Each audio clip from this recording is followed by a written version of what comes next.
Hello everyone, स्वागत है आपका हमारे यूट्यूब चैनल लर्निंग हब में। आज हम लाए हैं सामान्य भूगोल से जुड़े हुए कुछ प्रश्न जो कि कॉम्पिटिटिव एग्जाम में आपके लिए बहुत ही ज़्यादा हेल्पफुल रहने वाले हैं। तो आप हमें बताइएगा कितने प्रश्नों के आंसर आपने बिल्कुल सही किए। हमारा पहला प्रश्न है, सूर्य के चारों ओर घूमने वाले खगोलीय पिंड निम्न में से क्या कहलाते हैं? पुच्छल तारा, उपग्रह, क्षुद्र ग्रह, ग्रह।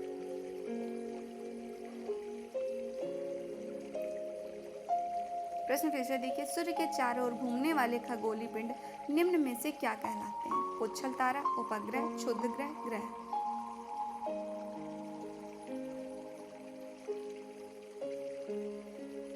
राइट आंसर है ऑप्शन डी, ग्रह।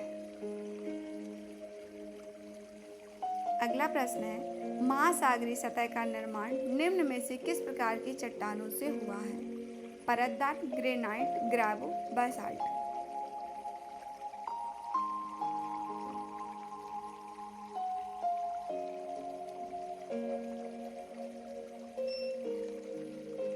राइट आंसर है ऑप्शन डी, बेसाल्ट। महासागरीय सतह का निर्माण बेसाल्ट की चट्टानों से हुआ है। अगला प्रश्न है, प्लेट विवर्तन के सिद्धांत का प्रतिपादन किस वैज्ञानिक ने किया था? Dana, Jeffreys, Harris, Taylor. Plate विवर्तन के सिद्धांत का प्रतिपादन किस वैज्ञानिक ने किया था? Dana, Jeffreys, Harris, Taylor.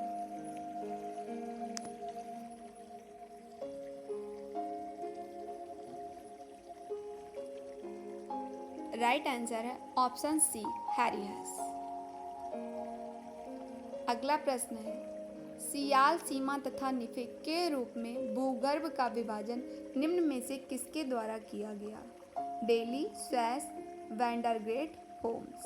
प्रश्न फिर से देखिए, सियाल सीमा तथा निफे के रूप में भूगर्भ का विभाजन निम्न में से किसके द्वारा किया गया?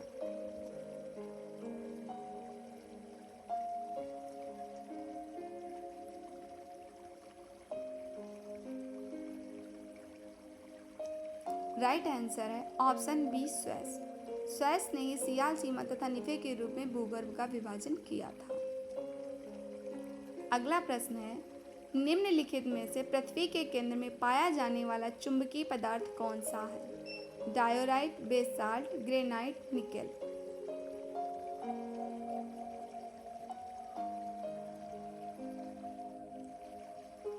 राइट आंसर है ऑप्शन डी, निकेल पृथ्वी के केंद्र में पाया जाने वाला चुंबकीय पदार्थ है। अगला प्रश्न है, वह काल्पनिक रेखा जो पृथ्वी को दो बराबर भागों में बांटती है निम्न में से क्या कहलाती है?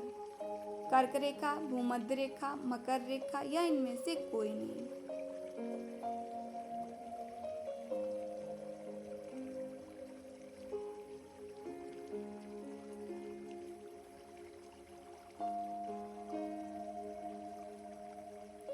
राइट आंसर है ऑप्शन बी, भूमध्य रेखा। भूमध्य रेखा पृथ्वी को दो बराबर भागों में बांटती है। भूमध्य रेखा जैसी पृथ्वी पर कोई भी रेखा नहीं, बस ये काल्पनिक रेखाएं हैं। भूमध्य रेखा, अक्षांश रेखाएं, मकर रेखाएं, कर्क रेखाएं, देशांतर रेखाएं, ये सब रेखाएं सिर्फ काल्पनिक रेखाएं हैं। पृथ्वी पर ऐसी भी कोई रेखा नहीं है। हमने पृथ्वी का अध्ययन करने के लिए इन रेखाओं की कल्पना कर ली है। हमारा अगला प्रश्न है, विग्नर के अनुसार महाद्वीपीय विस्थापन जिस दिशा में हुआ वह कौन सी दिशा थी?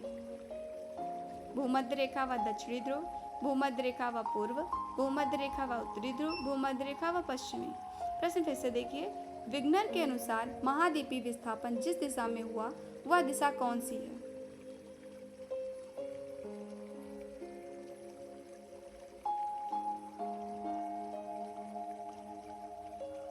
राइट आंसर है ऑप्शन डी, भूमध्य रेखा व पश्चिमी।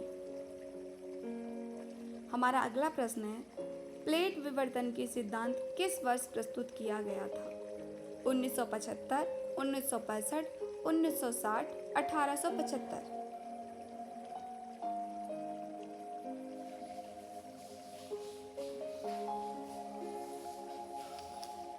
राइट आंसर है ऑप्शन सी, 1960। प्लेट विवर्तन के सिद्धांत 1960 में प्रस्तुत किया गया था। अगला प्रश्न है, स्थल मंडल का तात्पर्य निम्न में से किससे है? पृथ्वी के ऊपरी भाग से, पृथ्वी की आंतरिक भाग से, पृथ्वी की बाह्य पपड़ी से, पृथ्वी का मध्यवर्ती भाग। प्रश्न है, स्थल मंडल का तात्पर्य निम्न में से किससे है?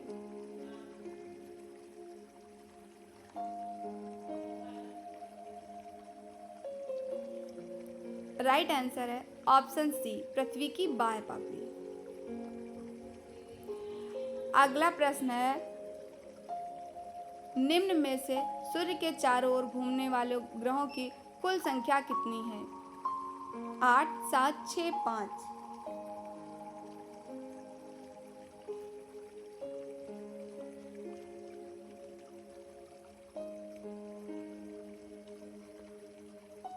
राइट आंसर है ऑप्शन 8।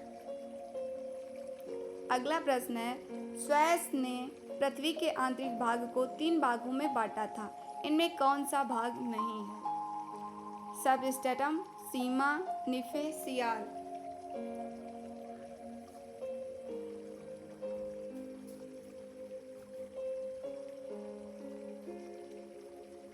स्वेस ने पृथ्वी की आंतरिक भाग को 3 भागों में बांटा था, इनमें से कौन सा भाग नहीं है?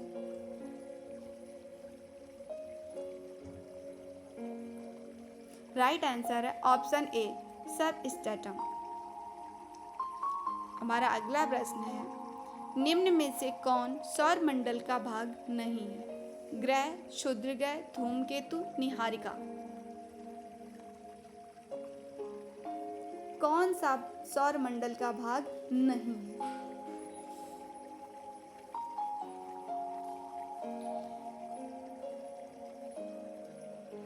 राइट आंसर है ऑप्शन डी, निहारिका।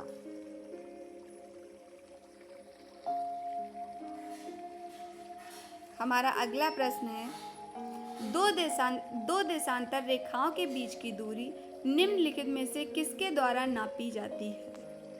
किसके नाम से जानी जाती है? 2 देशांतर रेखाओं के बीच की दूरी निम्नलिखित में से किसके नाम से जानी जाती है? गोरे, काले, बेल्ट, समपेटी। प्रश्न फिर से देखिए, 2 देशांतर रेखाओं के बीच की दूरी निम्नलिखित में से किसके नाम से जानी जाती है?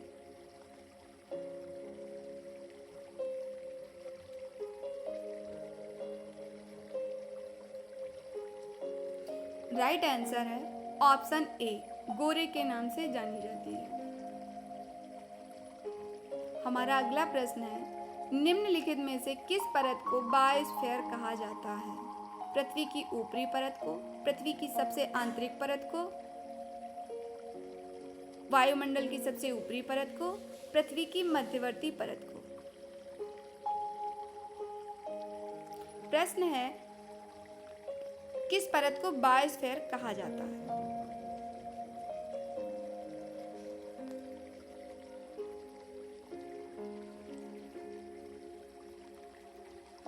राइट आंसर है ऑप्शन बी, पृथ्वी की आंतरिक परत को बायोस्फीयर कहा जाता है। हमारा अगला प्रश्न है, निम्नलिखित में से अंतरिक्ष में कुल कितने तारामंडल हैं? 90, 89, 88, 87। अंतरिक्ष में कुल कितने तारामंडल हैं? राइट आंसर है ऑप्शन बी, 89। अंतरिक्ष में 89 तारामंडल है। हमारा अगला प्रश्न है, ग्रहों की गति का नियम किस वैज्ञानिक ने प्रतिपादित किया था? Copernicus, Galileo, Newton, Kepler. प्रश्न है, ग्रहों की गति का नियम किस वैज्ञानिक ने प्रतिपादित किया था? Copernicus, Galileo, Newton, Kepler.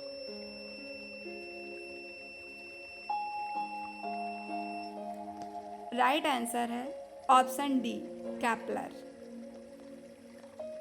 Kepler ने ग्रहों की गति का नियम दिया था। अगला प्रश्न है, निम्नलिखित में से भूगोल का जनक किसे कहा जाता है? एनेक्सिमेंडर, हिकेटियस, एरिस्टोथनीज, हेरोडोटस।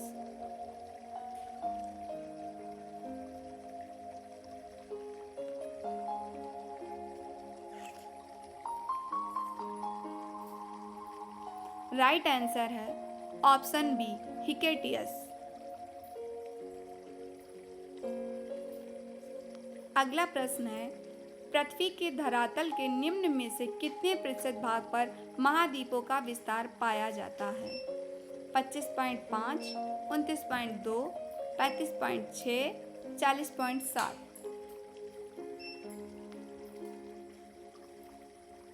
पृथ्वी के धरातल के निम्न में से कितने प्रतिशत भाग पर महाद्वीपों का विस्तार पाया जाता है?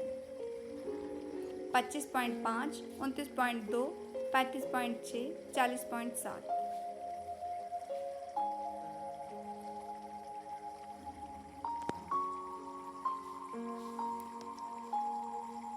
राइट आंसर है ऑप्शन बी, 29.2।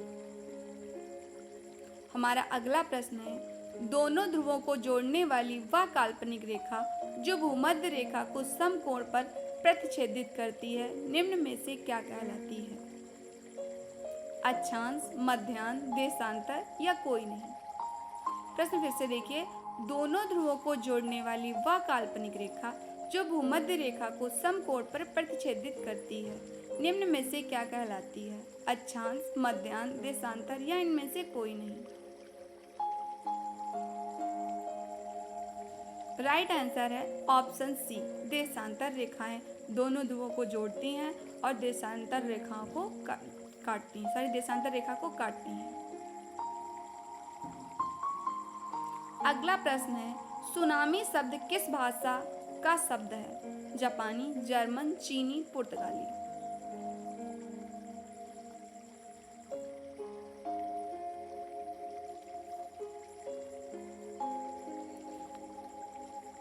राइट आंसर है जापानी। अगला प्रश्न है, निम्नलिखित में से किस ज्वालामुखी में ऐतिहासिक काल से उद्गार नहीं हुआ है? मृत ज्वालामुखी, जागृत ज्वालामुखी, प्रसुप्त ज्वालामुखी, शांत ज्वालामुखी।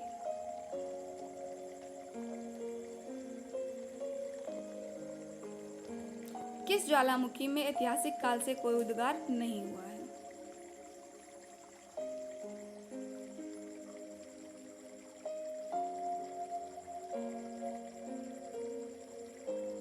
राइट आंसर है ऑप्शन ए, मृत ज्वालामुखी।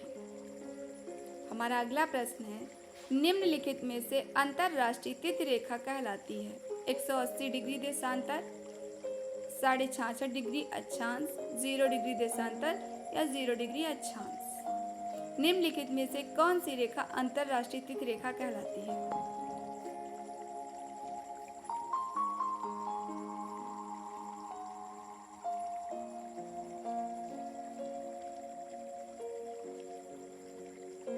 राइट आंसर है ऑप्शन ए, 180 डिग्री देशांतर। हमारा अगला प्रश्न है, अंतरराष्ट्रीय तिथि रेखा का निर्धारण निम्न में से किस वर्ष किया गया?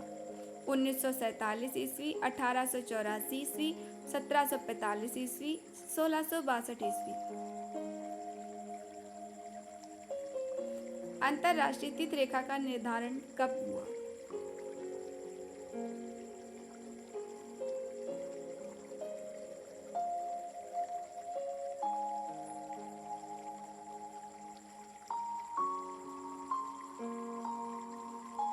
राइट आंसर है ऑप्शन बी, 1884 ईस्वी में अंतरराष्ट्रीय तिथि रेखा का निर्धारण किया गया था। अगला प्रश्न है, निम्नलिखित में से किस स्थान का प्रामाणिक समय एवं स्थानीय समय लगभग समान रहता है? रांची, नैनी, अहमदाबाद, नई दिल्ली।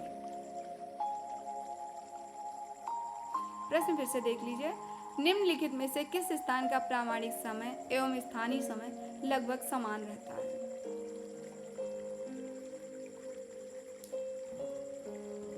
राइट आंसर है ऑप्शन बी, नैनी। हमारा अगला प्रश्न है, विषुवत रेखा के समानांतर काल्पित रेखाएं निम्न में से क्या कहलाती हैं? देशांतर रेखाएं, मध्याह्न रेखाएं, अक्षांश रेखाएं या ग्रीनविच रेखा। विषुवत रेखा को ही भूमध्य रेखा भी कहा जाता है। तो बताइए, विषुवत रेखा के समांतर काल्पित रेखाएं निम्न में से क्या कहलाती हैं?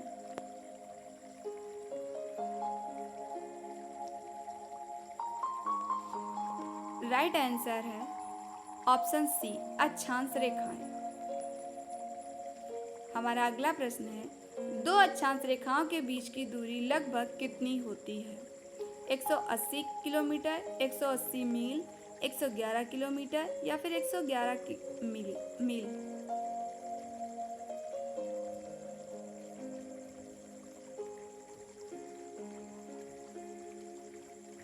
दो अक्षांश रेखाओं के बीच की दूरी कितनी होती है?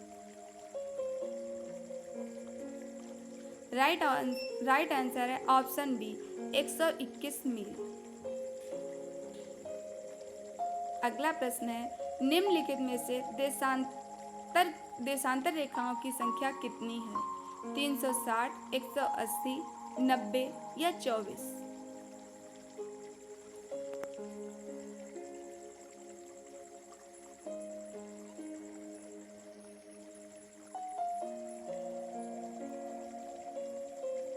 राइट आंसर है ऑप्शन ए, 360। 360 देशांतर रेखाएं हैं। हमारा अगला प्रश्न है, निम्नलिखित में से सुनामी का मुख्य कारण कौन था? प्रतिचक्रवात, चक्रवात, भूकंप, ज्वालामुखी।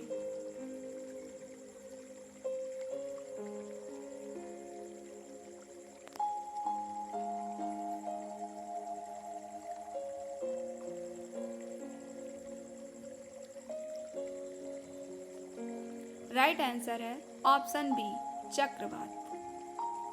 हमारा अगला प्रश्न है, देशांतर की सर्वाधिक दूरी निम्न में से कहाँ पर होगी? विषुवत रेखा पर, मकर रेखा पर, कर्क रेखा पर या इनमें से कोई नहीं? देशांतर रेखा की सर्वाधिक दूरी निम्न में से सबसे ज्यादा कहाँ पर है?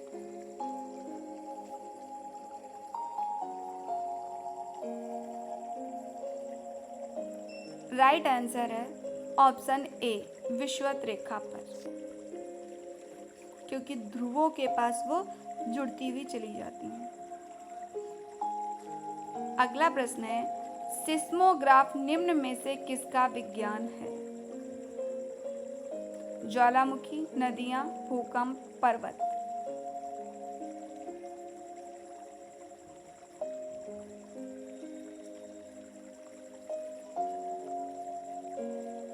राइट आंसर है ऑप्शन सी, भूकंप। तो आप हमें बताइए कितने प्रश्नों के आंसर आपने बिल्कुल सही किए। ऐसी ही वीडियो देखने के लिए हमारे चैनल को सब्सक्राइब कर लें। वीडियो पसंद आई हो तो लाइक करें। धन्यवाद।